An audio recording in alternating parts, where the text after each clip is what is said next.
आज हम सीखेंगे कि जितने भी हेल्पिंग वर्ब्स होते हैं उनके तुरंत बाद अगर टू का यूज किया जाता है तो उनकी हिंदी क्या होती है और उनका यूज किस सेंस में किया जाता है।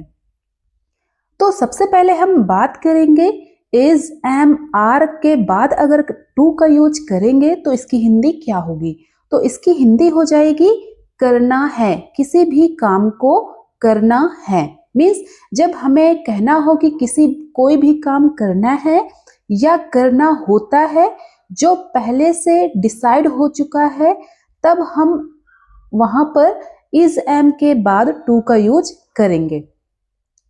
तो आइए अब सीखते हैं कि इसका सेंटेंस बनाने का स्ट्रक्चर क्या होगा। तो सबसे पहले सब्जेक्ट आएगा, उसके बाद इज एम आर, उसके बाद हम इसमें टू का यूज करेंगे, नेक्स्ट वर्ब की फर्स्ट फॉर्म का यूज करेंगे और लास्ट में आपका ऑब्जेक्ट आएगा। ओके, तो चलिए इसको सेंटेंस के थ्रू समझते हैं कि कैसे यूज करना है। पहला सेंटेंस है हमें आज मिलना है। तो ये सेंटेंस पढ़कर आपको पता चल रहा है ना कि मिलने वाला काम आज करना है, मीन्स पहले से ही डिसाइड है कि मिलना है, right. We are to meet today, we are to meet today. Second sentence है मुझे आज बाजार जाना है। तो यहाँ भी बाजार जाने वाला काम आपको करना है और ये भी पहले से ही आपने डिसाइड कर लिया है, right. I am to go to the market, I am to go to the market. Third है उसे नया फोन खरीदना है, he is to buy a new phone, he is to buy a new phone. Fourth sentence है मुझे movie देखनी है, I am to watch a movie, right. तो इस सेंटेंस में बोला जा रहा है कि आपने डिसाइड किया है कि आज मूवी देखनी है। तो आप इजी वे में समझ सकते हैं कि जब आपकी मर्जी है और आपने पहले से डिसाइड किया है, कर लिया है, तो ऐसे सेंटेंसेस में हम इज एम आर के बाद टू का यूज करेंगे। क्लियर। नेक्स्ट आता है वॉज वर्ब के साथ टू लगता है तो इसकी हिंदी हो जाती है करना था। किसी भी काम को पास्ट में करना था, राइट। पीछे अभी आपने पढ़ा कि इज एम आर के साथ अगर टू लगता है तो उसकी हिंदी होती है करना है, क्योंकि वो प्रेजेंट टेंस में होता है, राइट। और यहाँ पर वॉज वर्ब के साथ टू लगता है तो इसकी हिंदी होती है करना था, क्योंकि यहाँ पर बात हो रही है पास्ट की। ओके, इसका सेंटेंस बनाने का स्ट्रक्चर होता है subject plus was verb plus to, again verb की फर्स्ट फॉर्म लगेगी और लास्ट में आपका ऑब्जेक्ट आएगा, right. As you know singular subject के साथ वॉज का यूज किया जाता है एंड प्लूरल सब्जेक्ट के साथ वर्ब का यूज किया जाता है। तो चलिए सीखते हैं इसको भी सेंटेंस के थ्रू कि कैसे यूज करना है। पहला सेंटेंस है I was to meet him, मैं उससे मिलने वाला था। ठीक, तो पास्ट में मिलने का जो काम था वो करने वाला था, राइट। सेकंड है she was to buy a new car, वो एक नई कार खरीदने वाली थी, राइट। थर्ड है दे वर टू कम बाय बस, वे बस से आने वाले थे, दे वर टू कम बाय बस। तो मतलब वो पास्ट की बात हो रही है, तो पास्ट में बोला जा रहा है कि वो बस से आने वाले थे। ठीक है, मतलब आने वाला जो काम था वो बस से करने वाले थे, राइट। कहने का मतलब ये हुआ। फोर्थ सेंटेंस है we were to go for a movie, हम फिल्म देखने जाने वाले थे।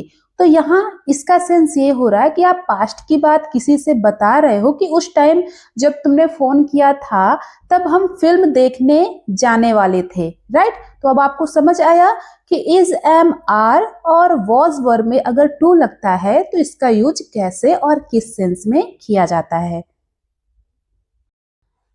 नेक्स्ट बात करेंगे हैज और हैव के साथ अगर टू लग जाता है तो इसकी हिंदी हो जाती है करना पड़ता है, किसी भी काम को करना पड़ता है, राइट।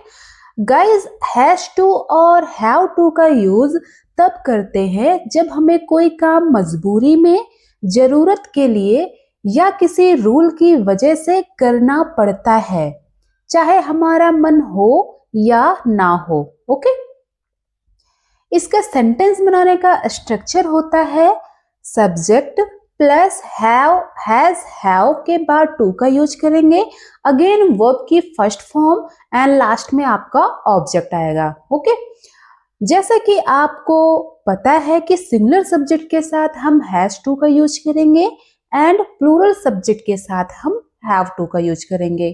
क्लियर? फर्स्ट सेंटेंस है I have to wake up early, मुझे जल्दी उठना पड़ता है।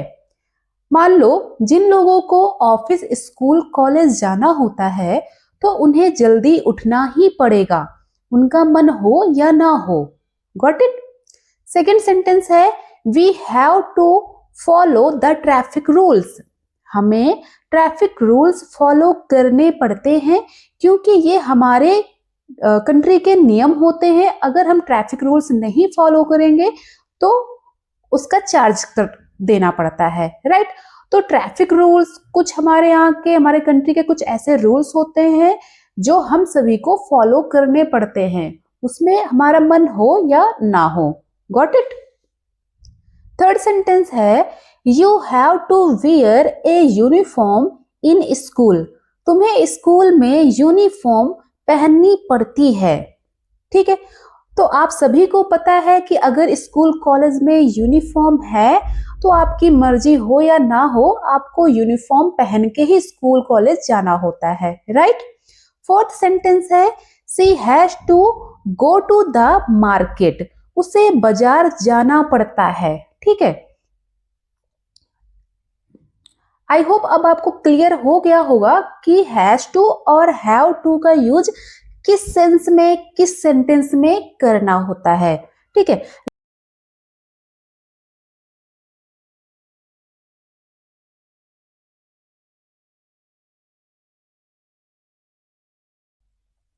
नेक्स्ट आता है हैड के साथ अगर टू का यूज करेंगे तो इसकी हिंदी होती है करना पड़ता था या फिर करना पड़ा। मीन्स किसी भी काम को पास्ट में मजबूरी में करना पड़ता था या फिर करना पड़ा।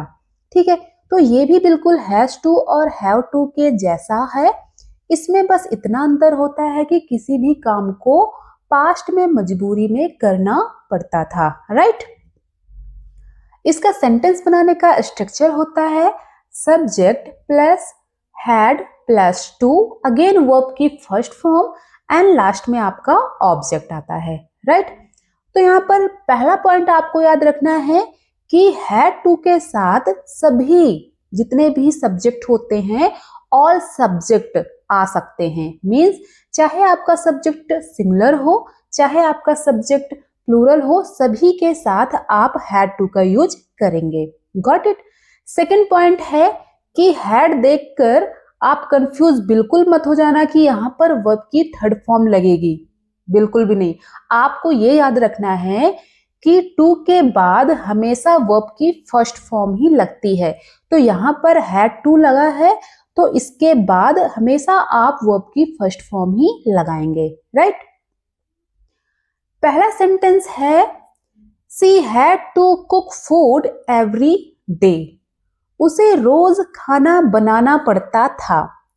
उसकी मर्जी हो या ना हो, चाहे मजबूरी में, बट उसको पास्ट में मजबूरी में, है ना, रोज खाना बनाना पड़ता था, ये कहने का मतलब हुआ। सेकेंड सेंटेंस है they had to wait for 2 hours, उन्हें 2 घंटे इंतजार करना पड़ा। मीन्स इंतजार करने वाला काम उनको, मतलब मजबूरी में इंतजार करने वाला काम उनको 2 घंटे करना पड़ा, राइट। थर्ड है he had to work late at the office, उसे ऑफिस में देर तक काम करना पड़ता था। मीन्स उसका मन नहीं होता था लेकिन मजबूरी में उसको देर रात तक ऑफिस में काम करना पड़ता था, राइट। फोर्थ सेंटेंस है I had to listen to my boss. मुझे अपने बॉस की बात सुननी पड़ती थी। मीन्स मजबूरी में मुझे अपने बॉस की बात को पास्ट में मजबूरी में सुननी पड़ती थी, राइट। नेक्स्ट आता है विल के साथ हैव टू का यूज करेंगे तो इसकी हिंदी हो जाती है करना होगा या करना पड़ेगा। मीन्स समझते हैं इसको। विल के साथ हैव टू का यूज हम तब करते हैं जब हमें कोई काम मजबूरी में या जरूरत के तहत फ्यूचर में करना होता है। अभी पीछे आपने क्या पढ़ा कि प्रेजेंट में करना है, पास्ट में करना पड़ता था, ठीक है। प्रेजेंट के लिए होता है करना पड़ता है, पास्ट के लिए आपने पढ़ा करना पड़ता था, एंड यहां पर आप पढ़ रहे हो करना होगा या करना पड़ेगा, राइट। तो इसका सिंपल मतलब ये निकलता है कि करना पड़ेगा या करना होगा, आपकी मर्जी हो या ना हो, राइट। इसका सेंटेंस बनाने का स्ट्रक्चर होता है subject plus will have to, again verb की फर्स्ट फॉर्म यूज होगी एंड लास्ट में आपका ऑब्जेक्ट आएगा, राइट। यहां पर एक पॉइंट आपको याद रखना है कि यहां हमेशा हैव टू ही रहेगा, कभी भी विल हैज टू मत लिखना, चाहे सब्जेक्ट आपका ही सी या इट ही क्यों ना हो। विल के साथ हमेशा हैव का ही यूज किया जाता है, तो आप ये हमेशा याद रखना कि विल के बाद कभी भी हैज टू का यूज नहीं करना होता है। Got it. और एक पॉइंट कि विल हैव टू के साथ हम सभी सब्जेक्ट यूज कर सकते हैं, मींस सभी सब्जेक्ट के साथ हम विल हैव टू का यूज करेंगे, ठीक है। पहला सेंटेंस है मुझे जाना पड़ेगा, I will have to go. Means यहां पर मजबूरी दिखाई जा रही है कि नहीं अब मुझे जाना पड़ेगा, ठीक है, तो I will have to go, तो यहां पर विल के साथ हम हैव टू का यूज करेंगे। सेकंड सेंटेंस है we will have to wait for me, you will have to wait for me, तुम्हें मेरा वेट करना पड़ेगा। तो यहां पर अगर आपको किसी से काम है, ठीक है, किसी से काम है, इंपॉर्टेंट काम है और आपको उनसे मिलना है, तो जाहिर सी बात है कि अगर वो नहीं मिल रहे हैं तो आपको मजबूरी में उनका वेट करना पड़ेगा। तो यहाँ इस सेंटेंस का मतलब यही हुआ कि तुम्हें मेरा वेट करना पड़ेगा, आपकी मर्जी हो या ना हो, राइट। थर्ड सेंटेंस है we will have to tell the truth, हमें सच बोलना होगा। We will have to tell the truth, हमें सच बोलना होगा। फोर्थ सेंटेंस है Rahul will have to learn English, Rahul को इंग्लिश सीखनी पड़ेगी। Got it. अब आपको समझ में आ गया कि विल के साथ हैव टू का यूज कहां करना होता है। तो विल के साथ हैव टू का यूज आप फ्यूचर टेंस के लिए किसी भी काम को मजबूरी में करना पड़ेगा या करना होगा के सेंस में यूज करेंगे। ओके, आई होप अब आपको हेल्पिंग वर्ब्स के साथ टू का यूज करना पूरी तरह से आ गया होगा। अगर कोई डाउट हो तो नीचे कमेंट सेक्शन में पूछिए और प्रैक्टिस करते रहिए, क्योंकि बिना प्रैक्टिस के इंग्लिश बोलना मुश्किल है। Thanks for watching and I will see you in the next lesson.